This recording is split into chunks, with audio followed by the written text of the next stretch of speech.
नमस्ते बिहार, मैं हूं आपके साथ शिप्रा झा। बुलेटिन की शुरुआत करेंगे इस वक्त की बड़ी खबर के साथ। पटना से बड़ी खबर मिल रही है, सूत्रों के हवाले से आपको इस वक्त की बड़ी खबर बता दें।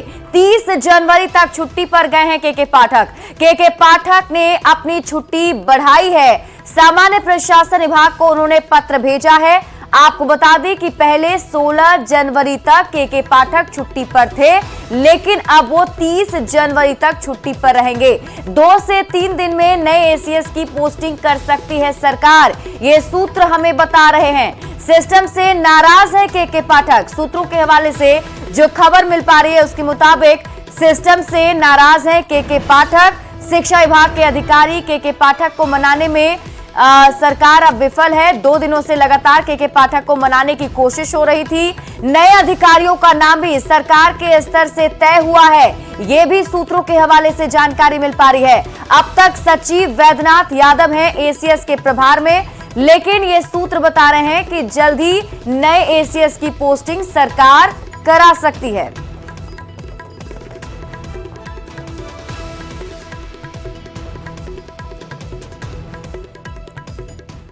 और वैशाली से आपको बड़ी खबर बता दें, पूर्व मध्य रेलवे के जोनल कार्यालय में दबिश दी गई है। उप मुख्य सामग्री प्रबंधक सुनील कुमार गांधी को हिरासत में लिया गया है। घंटों कार्यालय की जांच भी की गई। पटना स्थित आवास पर भी सीबीआई की एक टीम ने रेड की है। 2 लाख रुपए नगद भी बरामद होने की सूचना मिली है। तो इस वक्त की बड़ी खबर आपको बता रहे हैं वैशाली से, जहां पूर्व मध्य रेलवे के जोनल कार्यालय में दबिश दी गई है। उप मुख्य सामग्री प्रबंधक सुनील कुमार गांधी को हिरासत में ले लिया गया है।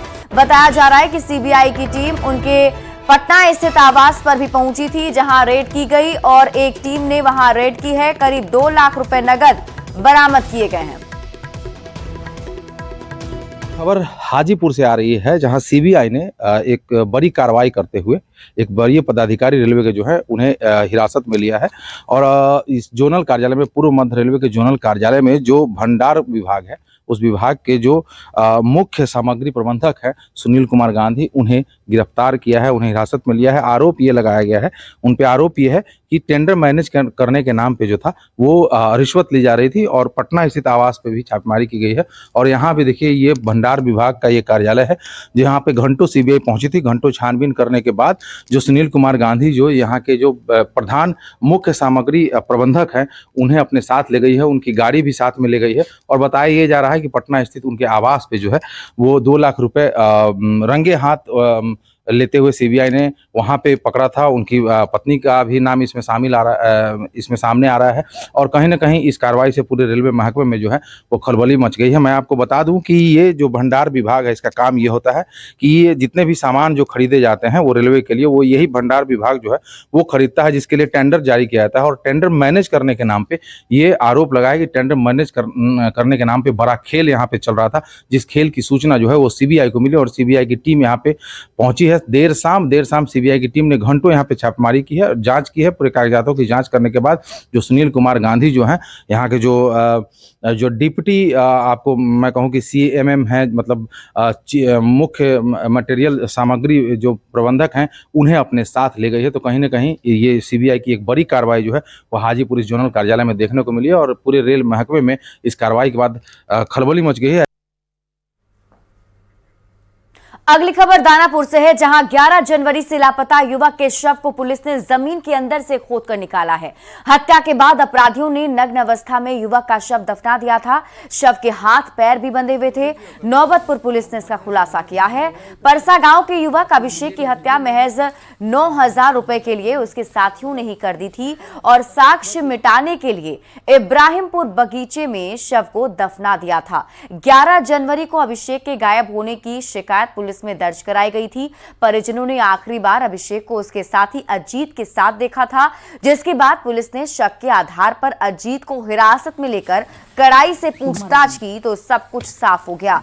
महज 9,000 रुपए के लिए उसके 5 साथियों ने पहले बेरहमी से उसकी पिटाई की, फिर गला दबाकर उसकी हत्या करी और हाथ पैर बांधकर शव को गड्ढे में दफना दिया था। पुलिस इस मामले में फरार सभी 5 आरोपियों की तलाश में जुटी हुई है। 6 जनवरी को जब शाम को ये लोग किसी काम से वापस अपने ग्राम लौट रहे थे, तो उसी क्रम में पैसे के लेन देन को लेकर जो उनके साथ ग्रामीण थे वो और उनके 5 दोस्तों ने, इन सभी ने पैसे के लेन देन को लेके अभिषेक की उर्फ छोटू, जिनका उम्र 17 वर्ष है, की हत्या कर दी। एवं फिर जो अभिषेक जो परसा गांव के रहने वाले, उनके पास में ही एक गांव है इब्राहिमपुर, जहां पर एक छोटकी नियाजी में बगीचा है। उस बगीचे के अंदर जो अभिषेक उर्फ छोटू है, उसके शव को उन्होंने जमीन में गाड़ दिया। पटना के फुलवारी शरीफ में 2 बच्चियों को अगवा कर रेप और एक बच्ची की हत्या मामले की जांच के लिए दिल्ली से केंद्रीय टीम गांव पहुंची है। राष्ट्रीय अनुसूचित जाति आयोग की सदस्य डॉक्टर अंजू बाला अपनी टीम के साथ गांव पहुंची और परिजनों से मुलाकात कर पूरे मामले की जानकारी ली। पीड़ित परिवार को हर संभव मदद दिलाने के साथ ही उन्हें पूरा न्याय दिलाने का भरोसा दिया। अंजू बाला ने कहा कि उनकी प्राथमिकता फास्ट ट्रैक कोर्ट में सुनवाई कराकर जल्द से जल्द दोषियों को फांसी की सजा दिलाना। वो भी आश्वासन दिया है कि 15 दिन के अंदर वो भी बन जाएगा और इंसाफ दिलाने का पूरा इनसे वादा भी किया है और विश्वास पूरा दिला रही हूँ कि ये फास्ट ट्रैक कोर्ट में चलेगा केस और जितनी जल्दी हो सकेगी इसमें निर्णय भी आएगा। और हम भी चाहते हैं, कमीशन भी चाहता है कि इसमें निर्णय, जो इनकी मांग है कि उनको फांसी होनी चाहिए, और हम भी वैसा ही चाहेंगे कि जो इस तरीके की घटना करता है, ये दूसरे को भी सबक होना चाहिए कि आप ऐसी दरिंदगी करेंगे तो आपको माफ़ी नाम की कोई चीज़ नहीं मिलेगी और इसमें इस परिवार को इंसाफ मिलेगा। सुपौल सदर अस्पताल परिसर के पुराने टीबी केंद्र भवन में अचानक आग लगने से अफरा तफरी मच गई। आग में लाखों का सामान जलकर राख हो गया है। वहीं शक जताया जा रहा है कि कई अहम सबूतों को मिटाने के लिए जानबूझकर आग लगाई गई थी। हालांकि सिविल सर्जन ने शॉर्ट सर्किट से आग लगने की आशंका जताई है। आग लगने की सूचना पर सिविल सर्जन ने फायर ब्रिगेड को इसकी जानकारी दी, जिसके बाद दमकल की मदद से आग पर काबू पाया जा सका। पुलिस पूरे मामले की जांच करेगी। किसी का कहना है कि किसी का इम्पोर्टेंट डॉक्यूमेंट था, उसको सबूत में उसके कारण इसमें जबरदस्ती आग लगा दिया गया। अब पता तो तहकीकात करने के बाद ही पता चलेगा।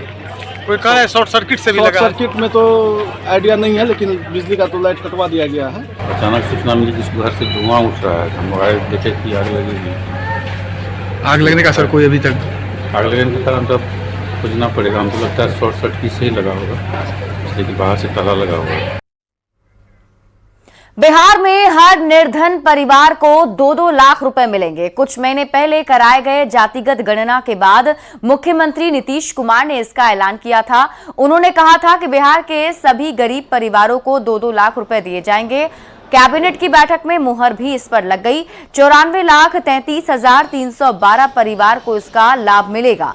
3 किश्तों में ये राशि दी जाएगी। राज्य कैबिनेट से मंजूरी मिलने के बाद अब बिहार लघु उद्यमी योजना लागू हो गई है। इस योजना के तहत ही गरीब परिवार को रोजगार के लिए सरकार की ओर से 2 लाख रुपए की मदद दी जाएगी।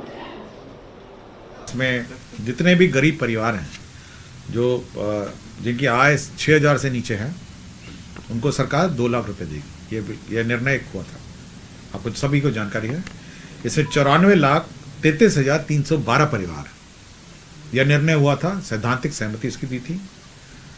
और इसके अंतर्गत सामान्य वर्ग के 25% होंगे, पिछड़ा वर्ग के 33% थे, अत्यंत पिछड़ा वर्ग के 33 थे, अनुसूचित जाति के 42 थे, अनुसूचित जनजाति के 42 थे, और कुल राज्य में 34% 34% थे जो 6,000 से कम आय के परिवार थे।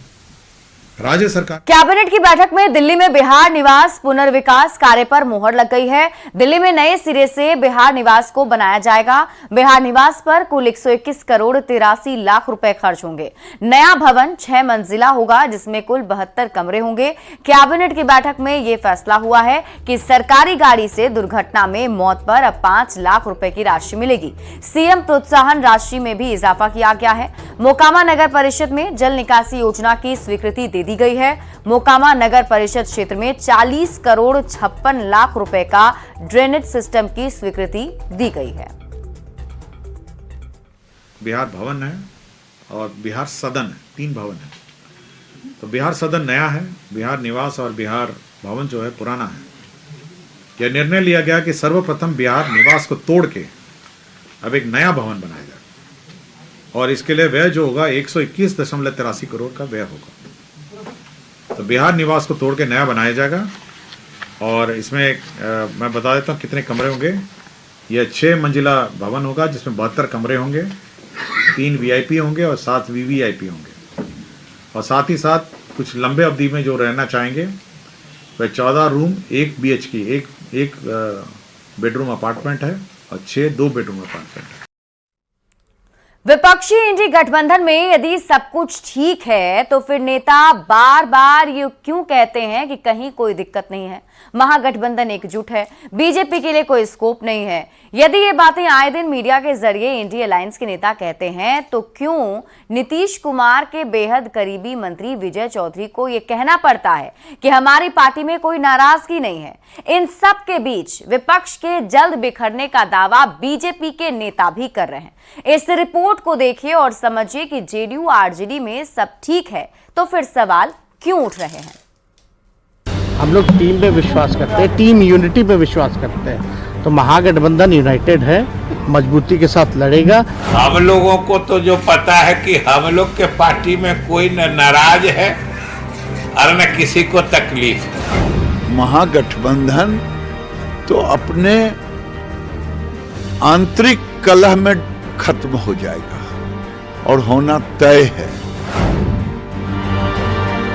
सियासी दही चूड़ा भोज के साथ ही खरमास बीत गया, शुभ कार्यों का मुहूर्त आ चुका है, पर बिहार में महागठबंधन की चल रही सरकार के नेता अब भी मीडिया वालों के सामने आकर सफाई दे रहे हैं। ये बता रहे हैं कि सब कुछ ठीक है, कहीं कोई समस्या नहीं। मंगलवार को पहले मीडिया के सामने आए डिप्टी सीएम तेजस्वी यादव। देश में ही नहीं बल्कि दुनिया में ऐसा हुआ है कि वर्ल्ड रिकॉर्ड हम लोगों ने बनाने का काम किया। 2 लाख से भी ज्यादा शिक्षकों को हम लोगों ने नौकरी दिया है। तो ये तो एक डिपार्टमेंट, तो ये तो वाकई में वर्ल्ड रिकॉर्ड है। तो उसी हिसाब से हर एक क्षेत्र में हम लोग काम कर रहे हैं। और जो हम लोगों का महागठबंधन जो है वो बड़ी मजबूती के साथ जो है बिहार की जनता के साथ खड़ा है और बिहार की जनता महागठबंधन के साथ सब। तो यहाँ कोई इफ एंड बट का चांस ही नहीं है और खासतौर पे बीजेपी का तो कोई स्कोप ही नहीं है। डिप्टी सीएम तेजस्वी यादव ने महागठबंधन में ऑल इज वेल का दावा किया। महागठबंधन में एकजुटता की बात के साथ ही दावा नौकरी के वर्ल्ड रिकॉर्ड बनाने का भी किया और बीजेपी के लिए कोई स्कोप नहीं होने की भी बात कही। तेजस्वी के बयान के थोड़ी देर बाद नीतीश कुमार के भरोसेमंद मंत्री विजय चौधरी का बयान आता है। विजय चौधरी कहते हैं कि जेडीयू में कोई नाराजगी नहीं है, महागठबंधन में किसी को तकलीफ नहीं है, पर सीट शेयरिंग को लेकर बार बार अपनी बात दोहरा भी रहे हैं। हम लोग के पार्टी में कोई न नाराज है और न किसी को तकलीफ है। ये अलग चीज होती है कि हर आदमी समझता है कि अगर राजनीति में या जो चूंकि चुनाव सामने है तो अगर चीजें जल्दी जल्दी तय होती जाएं तो ये अच्छा है। और हमारे मुख्यमंत्री जी ने और जनता दल यू का शुरू से मानना रहा है कि सीट शेयरिंग अगर जल्दी हो जाता तो अच्छा होता।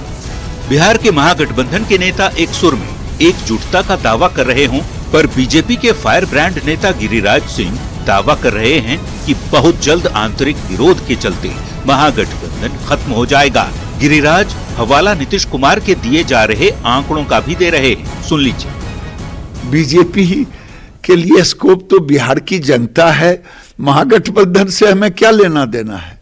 महागठबंधन तो अपने आंतरिक कलह में खत्म हो जाएगा और होना तय है। बिहार में जो विकास हुआ है वो ये 15 महीना में हुआ है या 18 साल में हुआ है।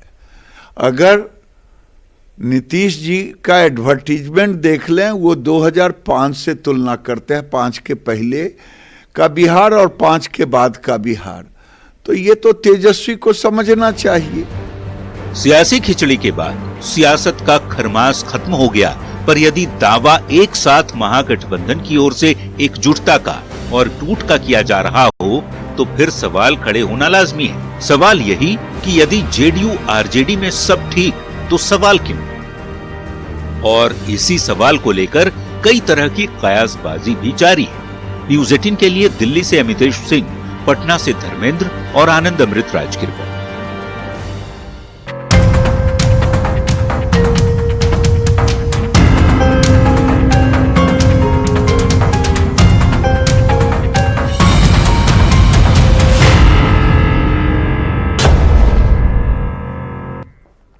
और अब बात करते हैं ठंड के कहर की। दरभंगा में सर्दी का सितम जारी है। सूर्य देवता का दर्शन दुर्लभ हो गया है। खून जमा देने वाली ठंड में अलाव ही सहारा बना है। सड़क किनारे अलाव जलाकर लोग ठंड का सामना कर रहे हैं। सर्दी के सितम का अंदाजा आप इसी बात से लगा सकते हैं कि सड़क पर चलने वाले आवारा पशु भी जहां अलाव देखते हैं वहीं आकर बैठ गए हैं। इंसान के साथ जानवर भी भीषण सर्दी से परेशान हैं।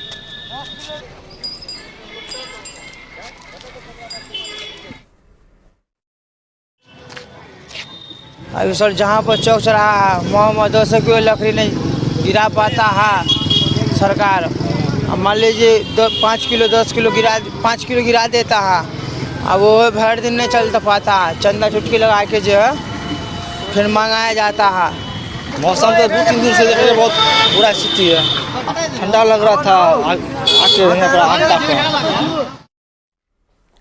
वहीं सिवान में भी शीतलहर का कहर जारी है। सिवान में पारा 8 से 9 डिग्री तक पहुंच गया है और ऐसे में अब लोगों के लिए अलाव ही सहारा बन गया है।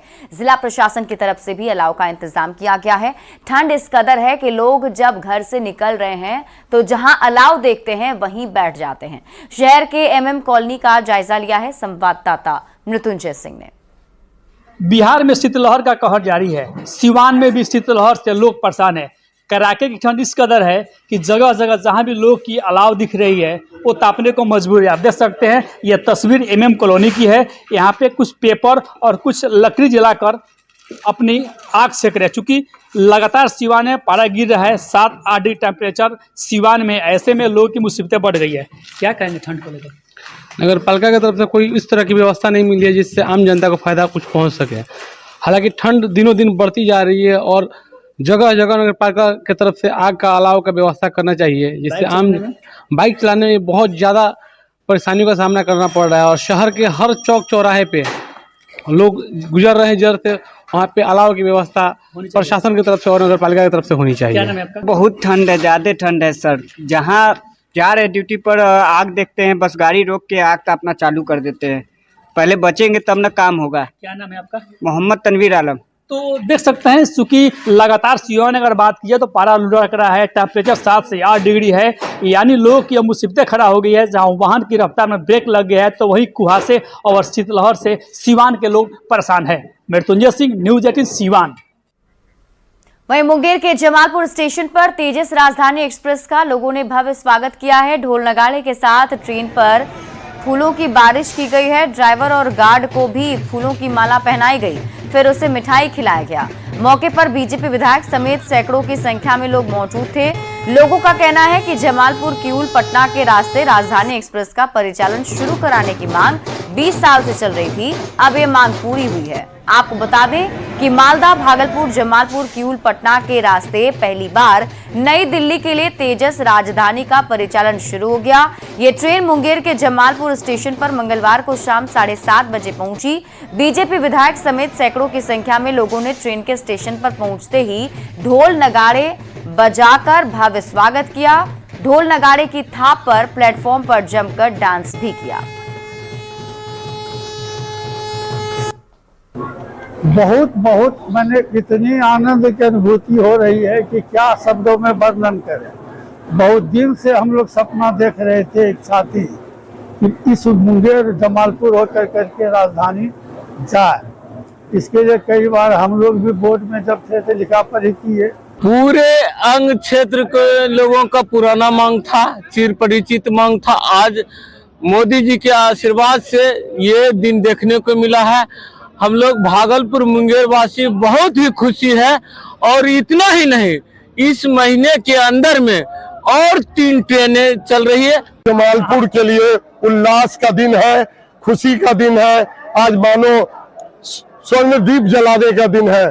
आज बरसों इंतजार के बाद मुंगेर और जमालपुर को तेजस गाड़ी मिला और आया और हम लोगों ने उत्साह से ड्राइवर को मिठाइयाँ खिलाई, माला पहनाए, बुके दिया और एक जोरदार स्वागत किया। चंडीगढ़ में 20 से 22 जनवरी तक साउथ एशियन सवाद चैंपियनशिप 2024 का आयोजन होना है, जिसके लिए भारतीय टीम में वैशाली से 2 खिलाड़ियों का चयन हुआ है। फ्रेंच बॉक्सिंग चैंपियनशिप के लिए सैदपुर रजौली गांव की स्वीटी कुमारी का अंडर 17 के लिए चयन किया गया है, जबकि कटारू गोरौल के रोहित कुमार प्रजापति का पुरुष 70 किलोग्राम असौत फाइट में चयन हुआ है। पहले ये प्रतियोगिता श्रीलंका में होने वाली थी, लेकिन वहां की स्थिति अच्छी नहीं होने की वजह से इस अंतर्राष्ट्रीय प्रतियोगिता की मेजबानी भारत को मिली है।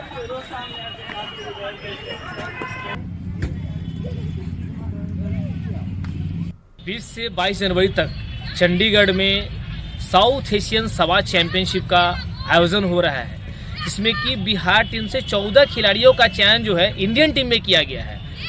और इन 14 खिलाड़ियों में 2 खिलाड़ी हमारे वैशाली जिले से हैं। एक जो है महिला कैटेगरी में जो खेल रही हैं वो सैदपुर रजौली गांव, जो कि महुआ रोड वैशाली में पड़ता है। कह दे तो जहां से लोग बच्चे आ नहीं पाते हैं, दुहाई देते हैं कि हमारे पास फंड नहीं है, बहुत अच्छा डेवलप हमारा गांव नहीं है, वहां से बच्चे निखर के आ रहे हैं और लोग इंडिया को रिप्रेजेंट करने वाले, इतिहास लिखने वाले हैं। ये अपने आप में बहुत ही गर्व की बात है।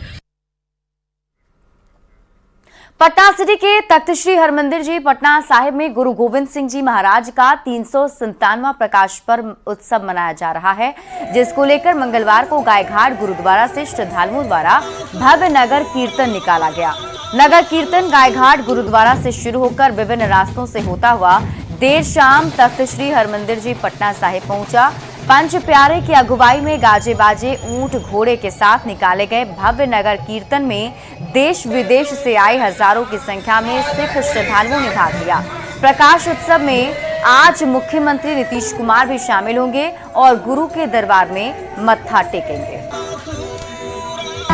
गुरु गोविंद सिंह जी ने राम के रूप में दर्शन दिया था और उसी टाइम पंडित शिवदत्त शर्मा ने कहा था कि एक नए राम पैदा हुए हैं। और आज भी वो कंगन घाट गवाह है, गंगा के किनारे, जहाँ पर पंडित शिवदत्त शर्मा रानी मैनी के पंडित थे, उनको गुरु रूप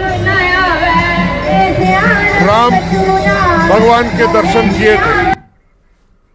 और फिलहाल इस बुलेटिन में अभी के लिए बस इतना ही। आप देखते रहिए न्यूज़ 18 बिहार झारखंड।